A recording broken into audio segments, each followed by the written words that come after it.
What's up, grinders? Welcome back to the channel. So today we're going to do a review of this video here, 6 months in China update. Now, I've reviewed this YouTuber before. He made a video where he was talking about his struggles with Chinese, and then I made a review and I tried to encourage him, and I think he actually took it in quite a good light. But now he's made another video, and this was recommended in my Discord to check out. The discussions around this video were interesting. Some people were saying it's not really language-based, so therefore it's not really Evildea type of thing, and other people were saying, well, maybe he's interested. I actually see a lot of relationship between culture and language. You can't really pull the two apart. Like, language can have multiple cultures that underpin it, but there will always be a culture that underpins it. And the thing about this video apparently is it's a lot about culture. So I want to watch this video now, provide my insights. And I guess for those who don't know, I speak Mandarin Chinese. I'm married into a Chinese family. I live here in Australia though. However, pretty much my entire surroundings is Chinese, and I spend several months a year in China pretty much every year. And I've lived this way for a good 15 years. So I should be able to provide an interesting insight. China is a really depressed country. People here are not happy. Okay, I'm going to be very curious to see what direction this leads, because in some ways I can totally agree, in some ways I don't agree at all.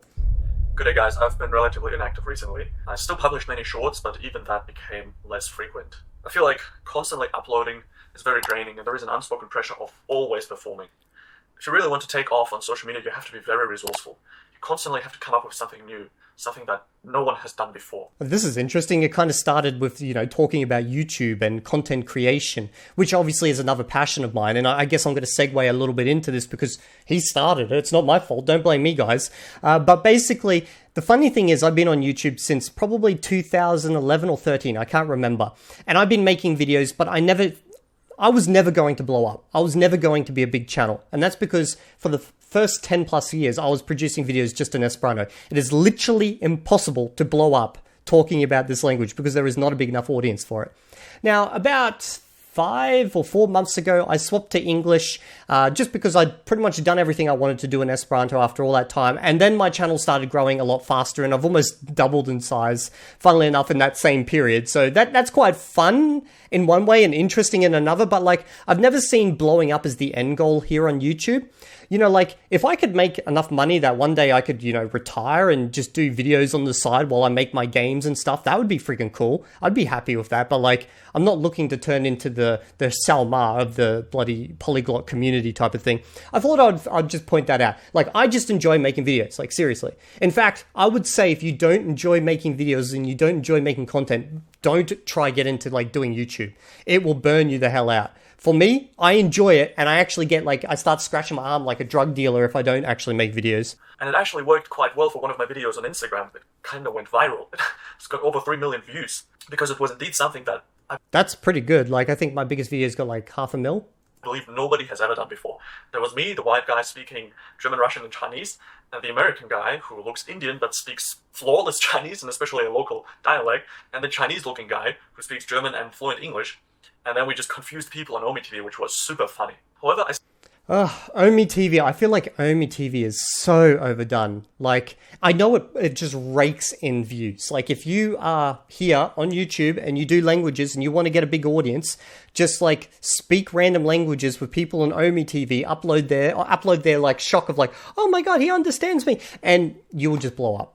Eventually you will blow up because like that content just seems to just pull in viewers. But to me, it's asinine. I feel like I don't get any value out of those types of videos. But obviously, there is a big audience for it, and there's people who love doing it. So I'm not saying it's bad content. It's just for me personally, I could never see myself doing something like that. I still feel like this kind of content is not appreciated enough. Even if this video went through the roof. Oh, there's entire channels dedicated to this. I think that's Kazoo Languages, which I know everyone keeps asking me to review him. I will do it eventually. But like, this is literally what he does. Just this content, just over and over and over and over. On Instagram, when I uploaded the full version on YouTube, it only has got like 1,000 views. I think you put in so many hours of editing and all that stuff.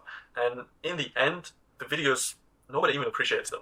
So the way I approach videos, and geez, this is turning into like a YouTube review video, like talking about content creation. But the way I deal with videos and like thinking about this is I make the video, upload it, and then I go to bed. And then I'll wake up 8 hours later, respond to the comments, and that's it. I forget about that video. Like, I don't even try to look at views and stuff because like if you start getting into the mode of like looking at your analytics and stuff, it would just drive you insane. And it will also actually curtail your creativity because you'll be like, oh, I don't want to make that type of video because, you know, that type of video doesn't seem to be popular. Like, to me, I'll just make whatever the fuck I want to make. And if people like it, great. If they don't, they don't.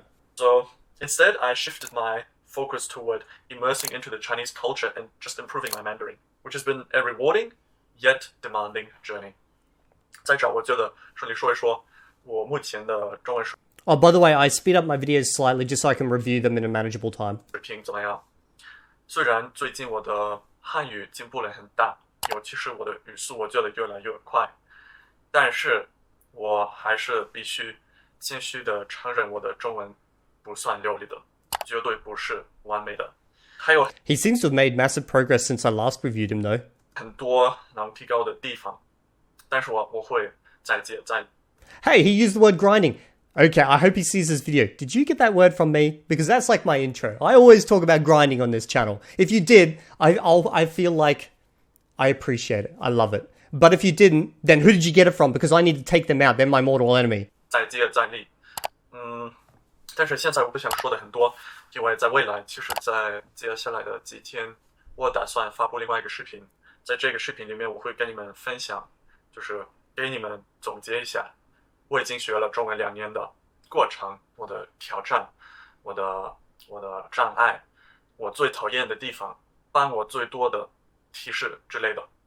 But how has it been? I have been in China for 6 months already. The initial 3 months have been an emotional high. It was very novel and exciting, but then reality set in. I fell ill, very ill actually. This is such a China statement, okay? Every time I go to China, I literally fall ill within like 1 week of being there. Like, you just get like mortally ill and then you recover, because I feel like China is just like this great big pastry dish of like pastry. It's just this great big dish of viruses, and it's like you walk through the door and they like grab you by the back of the head and they're like, eat this, and then you're like, oh, and you roll around on the floor, and if you survive, it's like surviving the Sparta. You know, like, you manage to get off of that cliff type of thing, you can continue on with your life, your body is now immune type of thing. But yeah, there's a reason why COVID started there. I remember at the beginning of this year, I was just laying in my bed, I was like half dead, and saw the angels coming ready to pick me up. And that was kind of a reality check, like a wake-up call. I realized the challenges of being in China as a foreigner. So the first time you feel like a tourist, but if you start to realize, wait, I'm actually living here. I get the feeling, because this is what I feel, and I may be wrong, he can correct me, that he went to China as an individual by himself, okay? So that's already kind of a humbling and very, like, lonely experience. But then when you actually become ill and you're lonely, you haven't got anyone there to help you, that is so much worse, and that is highly depressing. I've been through that before. Then loneliness creeps in, and you come to the understanding that integrating into the culture is not just very difficult, but perhaps impossible. I also attend a church here, and even there I struggle to feel accepted. At one stage, I even stopped attending altogether, because I just couldn't bear the feeling anymore of feeling like an outcast. It was so painful. Okay, so I'm going to provide some of my own experiences now, not to negate anything he says or anything like that, but just to show you that, you know, loneliness overall, this is not like a China thing or any country, obviously. This is something that will hit you if you are alone. Like, generally, I am the type of person who prefers to be alone most of the time. But if I didn't have my wife, I would probably start spiraling down into sadness eventually, because, like, I still need at least one other human in this world to care about me type of thing. And I remember when I grew up, my family would move town every 2 years, so I was used to not having any long-term relationships. I joined the military, I was posted to remote areas, spent months in areas where there was, like, literally just me and a couple of other dudes. And, like, I got through all of that generally, you know, okay, but still, if you don't have someone else there, even if you're surrounded by other people, if you don't have that, like, that family or strong relationship, you will feel lonely. And, like, doing what he did and just, like, flying over into another country by yourself, that is both a humbling and a very lonely experience. Oh, and he also spoke about not feeling accepted. I feel like, especially for people who come from a Western country where they're used to walking down the street, you'll see a white face, a yellow face, a black face, you know, every color of the rainbow type of thing. You're used to being surrounded by a very multicultural country. Now, even though foreigners who come to Australia, like, for example, my wife come here, she said, you know, she'll feel like, you know, discriminated against type of thing. to me personally, it's nothing like going to a country that's homogenous. Like China is, when it comes to, race, homogenous. Like everyone is Chinese type of thing. And if you rock up there as a white guy, you are the guy that sticks out in the crowd. Like there's no getting around that. And if you're not prepared for that feeling of, both attention and then otherness, you're going to get hit hard. And I remember when I grew up, my family, as part of my dad moving from location to location to work, we moved to a small Aboriginal town in Australia where like 95+% of the population were completely black. And I'm like completely white. And I remember rocking up and like as a kid, I had no concept of, race and all this type of stuff. But it was evident to me instantly that I was the other. And to the other kids, that was also obvious when I went to school and they bullied the hell out of me for that. And I guess to me, that was kind of an educational experience in the fact that as long as you are the minority wherever you are, you will feel like an outsider type of thing. And by the way, minority is not just race related. It could be related in many different ways. But like as long as you are different to the majority of people, you will feel that. And you have to either grow to accept that or you're going to spiral down into a dark hole. Now, I think after about a year, my family left that area, but I did learn a lot of valuable lessons from that. And now when I go to China, even though I am the other, I'm actually more like a chameleon now. So I may physically be different, but I am really good at just merging into other cultures, adopting their customs, their way of thinking and all that type of stuff, and putting aside my own personal thoughts about things and just experiencing it as someone totally different. I talk about on this channel, basically, learning another language is like being reborn type of thing. So I like to go down that route of this is a different Evildea. He's in another world now. Let's live the life of this Evildea. However, fortunately, I found myself way back again, partly due to my Chinese skills finally improving. I remember in the beginning, I could only understand like 20% of the sermon. Now I understand most of it already, and I finally can actually talk with them. That's good. That's good. Yeah, that will help a lot.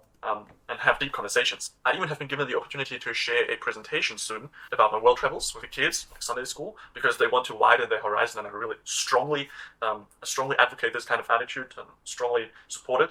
So this really fulfills me, that I can contribute, I can provide value, which is a little step forward. Anyway, back to the summary. Whatever you do, in the beginning, it feels flawless. However, as time passes by, the less glamorous aspects become apparent. And as I've mentioned before... And I think this is something that's not just related to like moving to another country. This is the same with marriage. When you get married, everything is glamorous and, fun and interesting at the beginning. Then after a while, things get a little bit violent and then they settle down and then everyone's happy. And like you can do it one of two ways. You can work through those problems and eventually adapt to it and like grow into like one unit. Just like when you go to another country, you can, if you marry into that country, into their lifestyle and stuff, you can either accept it or you get divorced and you move out type of thing. Or being a foreigner is probably the biggest obstacle. It's kind of... Basically what I'm trying to say here is that you have to accept change. It's the same with marriage. Like when you get married and you become one unit with someone else, you still have your own personal interests and hobbies and stuff like that, but you do have to change because you're becoming one unit. And a lot of people say, no, you don't have to do that. But if you don't, I feel like it doesn't work. Like you have to become one in a way. And I feel it's the same with like when you learn a language, you have to adopt its culture. At least when you're using that language and you're engaged in that language, you have to put aside your own personal culture and thoughts and stuff and adopt their culture as much as like humanly possible and come into it with a real open mind of, okay, maybe I'm not like this, but they are. A double-edged sword, because you have the biggest privileges being a white guy in China, but at the same time, it's the biggest obstacle. It's like, blessing and a curse. Still being called foreigner almost every day, especially if I go on a hike and I'm somewhere in the mountains and I'm just by myself, and people just keep staring at me, point their fingers at... Okay, so it's funny, the word for like foreigner, or basically anyone who's not Chinese, is la wai, which means like an old outsider, basically. Or old is actually like a term of endearment, so it basically just means an outsider type of thing. However, even in Australia, right here, like you'll hear them talking and they'll still refer to us as the outsiders, which is so funny. Me tell even kids like, 妈妈你看一下他是一个美国人 and I'm not even American. I've had that as well. And I remember uploading a video, what was it, my first month in China or my first 3 months in China? I don't remember. Anyway, in that video I mainly complained about being stared at, and to be honest, I still cannot get used to it. Yeah, this is very common in China, you will be stared at, like, constantly, especially if you're not Asian. You're going to be stared at. Like, that's pretty much unavoidable. But also, I don't really care. Like, if someone stares at me, I don't care. And if someone, let's say someone's like constantly staring at me, and if it somehow does annoy me, I just do the staring game. I just go, doof, and then we just stare at each other. And I've actually engaged in like a stare combat with some old Chinese guy before. Generally, when you do it, the other person will be like, oh, like they realize what they're doing is rude in some way. At least to me, otherwise, why would I stare back at them? But I think there's kind of some weird acceptance that happens there. I don't know why. But like the few times it has annoyed at me, I've just gone into like all out staring contest. And a couple of other times I've also gone, let's just start a conversation. I've just engaged with them. And after a while, it just turns out like this person was just super curious and wanted to chat. And like their curiosity just like overrode pretty much anything else. They had to look type of thing. So like when people stare, it really doesn't bother me, but I know it pisses some people off. Like, it pisses my wife off, but it really doesn't bother me at all. This reason is convincing enough for me to never settle down here long term. It's absolutely out of question. Whenever Chinese people ask me, 你想不想在这里定居? Wow, so staring's actually turned him off of, like, living there. It's because, to me, it doesn't bother me at all. I'm now curious, okay, guys. I know I have viewers from all around the world, primarily, obviously, from the US and Europe, but for those who are specifically outside the Eurozone, I'm curious, is staring in your culture rude? Like, I want to know if this is, like, a uniquely Chinese thing that it still happens, or if in some cultures, staring at people is, like, completely acceptable. I don't know. I'm very curious about this. So, do you want to settle down here, like, long term? I always say, 绝对不行, like, absolutely not. So I've lived in China for, I think the maximum was 2 months type of thing. So I was technically in what he calls the honeymoon period. But to me, I could see myself living there forever without a problem. As long as I had my wife with me, I'd be perfectly happy to live like that. In fact, I'm completely bored of Sydney in all honesty. Like, I am so over this city. Like, I've done everything here. I'm so ready to move on, but I can't due to responsibilities and stuff. But I could more than happily live there.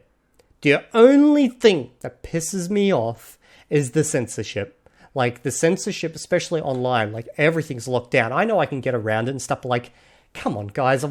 It's so stupid. The government's like, oh, let's censor it so they can't go see this Facebook and stuff. Every young friggin' Chinese speaker, they can get past all that shit. You're just putting pointless barriers in there that it doesn't stop anyone, realistically, at the end of the day, except for old people. So it's just annoying. It's not even debatable. Because I feel like every person wants to have a feeling of belonging. And I realize China is just a temporary station. I'm just a guest here, and yet... I've actually spoken about how I got that sense of belonging via Esperanto before I met my wife. So Esperanto for me was the thing that gave me a sense of belonging because I managed to like join a new community, make friends type of thing, and very close friendships. And it was probably the closest friendships I ever made before my actual wife. I consider my wife to also be my best friend. So it's like, I got that from Esperanto, and I feel like he hasn't yet got that from Chinese. You have that human, I don't know, basic need or that drive that you want to be accepted, which you will never be in China as a foreigner.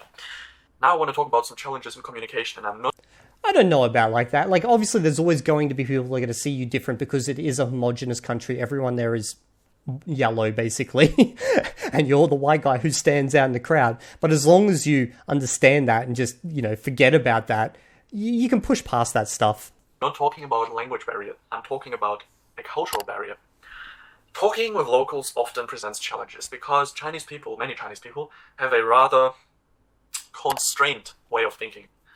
And I do not say this to elevate myself above them, but reality is, my worldview is shaped by multilingualism and experiences in diverse cultures. I grew up speaking 2 mother languages, and Germany is extremely multicultural, and I also lived in other countries, so I have this kind of perspective.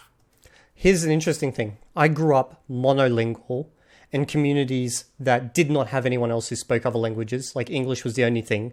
And I've mentioned before on this channel that anyone who did speak another language was actually kind of seen as like highly intellectual, intelligent, etc., etc. So it was so rare that it was actually seen as a form of status type of thing where I grew up. So the whole idea behind a constrained mindset, I grew up in that in Australia. It reminds me of a Chinese saying which goes, 当局者迷, 旁观者清. I've actually never heard this saying. Which means those on the outside see something clearer than those on the inside. So whenever I talk to somebody who never even left the country, I feel like hitting a wall. Oh, yeah, well, I get the same issue here in Australia. You just got to make better friends. And it's something that you cannot leap over this wall because you cannot really dive deep. People don't have a very wide horizon. All they talk about are the same topics and over again. Here's the funny thing, okay? When I go to China, I often meet up with Chinese Esperanto speakers who have traveled widely, who are very interested in other cultures and stuff like that. And I can have really good conversations with these people because I actually kind of share almost two cultures with them. One, the Esperanto culture, which is our closest, and then also I'm learning Chinese, so I can refer back to their culture as well. So for me, I don't face these problems. I could easily find someone who shares my interests in China, because all I got to do is find an Esperanto speaker. You know, if people start talking about food and different cuisines in China, you know something is off because people just run out of topics. That's not true. Like, food culture is big even among themselves there. So, like, when they start discussing food, like, one thing they love to see is someone who doesn't normally eat their food and then critique it. Like, they love to hear about that. It's just one of the challenges that I'm facing here. Moreover, sometimes even the sheer asking of a question, an innocent question, leads to offense due to the cultural emphasis on saving face. It makes open discussions very difficult. This is an aspect I hate. This whole face culture, even the word for embarrassing in Chinese is 丢脸. 丢脸 means losing face. So everybody is pretending to be someone, and people are not very vulnerable, and you cannot really talk. Yeah, so here's an interesting thing. So a lot of people, okay, when they think of China, they think of communism, and therefore they think of socialism. That is not the country at all. China, I often joke, is a more capitalist country than America and Australia combined, okay? And Australia is a very socialist country in a lot of ways because it's a highly materialistic culture. So, like, the appearance is very, very important culturally. Now, a lot of people will say, oh, well, that's a very, surface level look at life. Why people so, that... I can't think of the words right now, but why do people care about those things? Well, it's just important in their culture. Your appearance, your visual appearance, the way you present yourself, the way you act is very important in their culture. And if you need to accept that when you join their culture. On a deep stage from human to human, people avoid uncomfortable truths, and the immense pressure in society is very sensible. Even if you don't partake in a work culture, it affects you and you can feel it. Yeah, the work culture is just insane there. They've got a word for it, 内卷, which basically, it means like rat race, but rat race on steroids, and it's self-inflicted. So it comes from the idea of that, oh, okay, I want to get ahead in life. John over there works 12 hours, I'm going to work 13. And then John's like, oh, he's working 13, I'm going to work 14. And then eventually everyone's working non-stop and no one's getting ahead because now that's the norm. And unfortunately, tragically, suicide rates reflect this burden. This is also something that really makes me down. This is very common also in Korea. It's common in Japan. And it's starting to become more common here in Australia, in Sydney. I hear more and more of suicides, which is obviously not shown in the news, but you hear it in your own circles, that kids in middle school commit suicide because they just collapse from the pressure. The Chinese government's trying to deal with those issues, but the problem is this actually comes from a deep cultural need to get ahead. And I feel like a lot of this stems from the fact that they had the Cultural Revolution, the Great Starvation and stuff like that, where if you did not have money, you died. China is not communist in the sense that the government all works together to protect everyone. If you do not make a living, you starve. That's pretty much it. It's not like Australia where you lose a job, you go on the dole, and you can just relax for the next 6 months and just fill out an online form every 2 weeks and you'll be fine type of thing. It's very different in that regard. A really depressed country. People here are not happy. They are not happy. They're only surviving. All they think about is money and materialism. There are even very high standards in dating, which is 有车有房, like he has to have a car and a house. And there's actually slang words around this as well. 吊子, which basically means someone a man who doesn't have a car, doesn't have a house, doesn't have a good career, therefore he's unmarriable. That's pretty much it. But the funny thing is, those standards don't apply to white guys, my man. You got no excuse. Chinese girls, they don't care about that if you're white, okay? That one, that's not so important. So what's your excuse? If it's that way, I'm cooked. But The Chinese guys, they're the ones who cooked, my man. You're actually safe. You've got that one benefit of being the interesting foreigner that helps you in the dating market. I know people are going to be in my comment section like, passport bros, passport bros. I met my wife in Australia, okay? I did not go overseas and import her. I just want to point that out right now, okay? Those types of standards don't necessarily apply to you, although you will get other things locally that will apply to you, and there is a prejudice towards, foreigners, basically. In my 6 months here in China, I never dated somebody, and I probably won't do so because the cultures are just too different. Especially, they put a high emphasis on family and parents-in-law. It's even common that after marriage, they move together.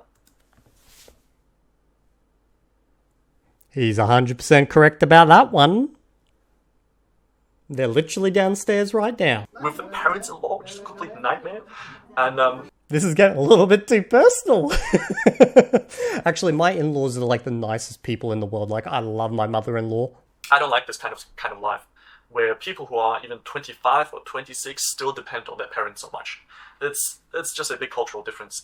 That depending on like parents at 25, 26, I feel like that's also kind of happening in Australia now. In Europe, the focus is on individualism. Here it's more like on the community. But that did not apply in my family. As soon as I hit 17, boof, I was out of the house. As soon as my brother hit 17, boof, he was out too. My parents were not waiting. And family and stuff. So I know that even if I would meet somebody who is Chinese, there would be too many confrontations. So my ideal partner would be somebody like me, as I pointed out already, somebody who has been around a bit. But I'm really not here with the intention to get married or something. It's maybe just because I compare myself with others, because many foreigners who come to China, they're known for having many girlfriends quickly. Bro, what did I do wrong? I got one and ended up married. God damn it. Just because they're white, but I'm extremely unlucky in this aspect. But it's also because I have super high standards, and I never meet somebody who actually connects with me on an intellectual. In all honesty, I hate that saying, I have super high standards. I usually hear it coming from women, but it's just as bad when I hear it coming from men. Okay, you can have standards, but when someone says they have super high standards, I generally feel like it's almost unreasonable. You have to accept the fact that if you're going to be with someone, there are going to be things about that other person that piss you off. There's never going to be someone who meets your standards 100%. Level, and what I mean by that is that multicultural perspective of life. I just met one person. I was hiking in Huangshan, and then a Chinese girl started talking to me. She even wanted to grab my WeChat, but before we exchanged WeChat, I lost her in the crowd. I never saw her again for the rest of the day. Okay, I'm going to be honest. I feel like a lot of the stress here, my man, is coming from the lack of partners. Just so you're aware. It was so dumb, but she was also a big-time traveler, solo traveler, went to many other countries and loves hiking and stuff, and I was really surprised because I never met a Chinese girl who is into sports. You know what? Go meet a Chinese Esperanto speaker. Go learn Esperanto. It won't take you long, maybe a year. Then go hook up the Chinese Esperanto speakers over there. They're exactly the type of people you're looking for, my man. Anyway, I've been trying to find her on Xiaohongshu, but that's another story. Never mind. I have to move on. Let me point it out one more time, the misinterpretation of China by influencers. I hate these influencers who draw a oversimplistic picture of China. God damn it, my battery did it again. It randomly ran out on me. Okay, let's see if I'm one of those influencers. Pushing the narrative of China is not what the West is saying about it. It's so convenient. Yes, but they totally failed. Okay, so a lot of people aren't aware of this, but a lot of influencers in China, how they make money, okay? There's like literally only two ways. One, you basically peddle products. You're not going to make money from like advertisements like you do on YouTube type of thing and like, Patreon, stuff like that. You literally just got to peddle some type of product, okay? And you'll see it in every single film made in China. It'll be like some funny little film right in the middle, they peddle some product and it's like the accepted norm. Or two, you get funded by the government, okay? And guess what the government wants in return? Tourism ads. To acknowledge the complexities of living here. Life in China can be exceptional for foreigners, but for the locals, they hate their own lives. And if they could, they would swap with others, with foreigners in an instant. It really depends on the local. I would say this is very true for a lot of the young Chinese, but not all. It's definitely not true for more of the older generation who are quite happy because they've got good social nets and stuff like that. But the younger generation, they're screwed with the current economic situation. If you live here and you talk to the locals and you live closely with them, you will feel and you will see that the dissatisfaction runs very deep. Even in my church, when I visit the Bible studies on Friday nights, This is the sentence I hear most often. 压力很大,压力很大 means the pressure is very high. Anyway, I don't share these struggles to paint a negative picture. I'm just being transparent. No country is perfect. Even less so Germany. I'm German, but I can say I hate Germany. Germany has more negative aspects than positive. And just saying that, I don't feel like I'm a traitor or something. The funny thing is I've gone to Germany like 3 times and I actually didn't find Germany to be that interesting overall, which is probably the reason why I've never learnt German, even though my mum is German. Because I feel like it's pretty much like Australia, except people there are more fake and the streets are bigger. Which is funny because Australia's a bigger country, but like everything seems to be wide in Germany, like very wide. But when I say the people are fake, this is what I mean. So I come from a culture, or at least a family culture of, we say it how it is. And if you piss us off, we're going to tell you the truth. And over there, it's more like, it's like a fake appearance. You know, they present like a fake niceness type of thing. Which, I don't know if this is a universal thing. This is just my very limited experience with the few Germans that I have met while I've been over there type of thing. It was like, just say it how it is. Like, tell me the truth. Stop hiding behind, you know, like these niceties type of thing. I can see clearly you're pissed in this situation. What did I do? I don't have that tribal mindset that if I say something bad about my country, that I stab my fellow countrymen in the back. What's that kind of shit? That word, that tribal mindset. I actually reviewed another YouTuber a while ago who was talking about Chinese tourists, and they used the exact same wording, that tribal mindset. I wonder why that specific wording keeps getting used when talking about China. Maybe there's some like big Chinese YouTubers, like people who do videos about China, and they keep mentioning that word tribal mindset, and therefore it's a common word within this like community about China. But like, I don't know where it comes from, but it seems to be a common term. Maybe it's actually a translation coming out of Chinese. I'm not sure. Mentality. I'm just an individual and I can say whatever I want. Anyway, despite the difficulties, I still find aspects of life very enjoyable here. Of course, I can't deny that, otherwise I wouldn't have been here for such a long time already. I travel around very often. I can put up some pictures here. I like photography, I always take my camera outside. Yeah, I've been to so many places already. Just alone in December, I went to Taiwan, I went to Beijing, and I went to Wuhan. Here's an interesting thing. So I'm a YouTuber, I love making videos, but for me personally, I don't get the appeal of taking photos. Like, I know, obviously, it's like a big hobby. Lots of people love doing it. No, like, qualms against any of that. But I'm just going to give you, like, my personal feelings is that, like, every time I've taken a photo, I've never looked at it. I remember a long time ago, I'd take, like, tons of photos, and then I just never looked at them, and I realized I just waste a lot of time taking photos that I never look at. Then, during the Chinese Spring Festival, the Chinese New Year, I celebrated that unique time of the year with some Chinese Christian friends in the north, in Shandong province. That was also very... That's my wife's province, Shandong. ...insightful and very inspiring. I just love that kind of feeling of being among Chinese people and learning so many new words and cultural aspects, doing acupuncture for the first time. And feeling like Tom Cruise in the movie The Last Samurai, if you have seen it, where he's living with the local Japanese people and he's asking like, what do you call this? What's the name of that in Japanese? And he's learning their ways and that kind of stuff. This is really, really fulfilling. My primary goal is still improving my Chinese, but I started contemplating what's next. What if I reach that goal? What if my Chinese is as good as my English? And at that stage I would be happy and satisfied. What then? What's next? Then learn another language. Start again. China isn't my final destination. It's just a temporary chapter. As I said, because I don't really have a reason to stay here. My whole family is back in Germany. Why should I migrate here? It makes like zero sense. Also, when I lived in Australia, many people always assumed I'm planning to get a permanent residency and then get an Australian citizenship. I was like, why the hell would I do that? I'm the only guy living in Australia. I don't have family, I don't have any friends. Why should I do that? I'm just a young guy who travels around and likes to pick up something from here and there, and that's it. You know, I don't really have a reason to stay here. Like, no emotional bond, no love, no nothing. I'm single AF. I think the big issue here is that you're single AF. I feel like a lot of this stems from the fact that you don't have someone in your life. What I've noticed is that when people are single for a long time, the vast majority of people, not all people, but the vast majority of people will actually get really lonely. And you can try fill up your time with as many hobbies and interests as you want, but you still need someone there in your life that you can share these experiences with. And you're like, me and my wife, we will sit in different rooms and do, you know, our own stuff most of the day, like 95% of the day. But like that 5% where we do stuff together and we like share things, that is like all I need to make me happy and like get rid of that whole feeling of loneliness, because I know she's right there. I can just walk over and say hello to her. But that's single as F. I feel like that's the actual issue right here. Less to do with culture, less to do with language and all this type of stuff. You're a young guy and you have no direction and you have no one to share your direction or possible direction with. Yeah, it's just a temporary chapter, as I said, and not the final destination. Lately, however, I must admit, it has been very lonely. Anyway, guys, I'll catch you in the next video, which will be more focused on my Chinese journey so far. I actually don't want to get too political here because I know I'll be kicked out of the country very quickly. So let's better keep it to the language, to the linguistic aspects. All right, I'll catch you next time. You might get kicked out already, my man. You already stepped over a line right there. You're not the good influencer that they need. No, joking. Anyway, that's pretty much it. I've bubbled on for long enough. If you guys like this type of video, let me know in the comments below, and I'll see you all in the next video. And if you're not there, then I will shave you.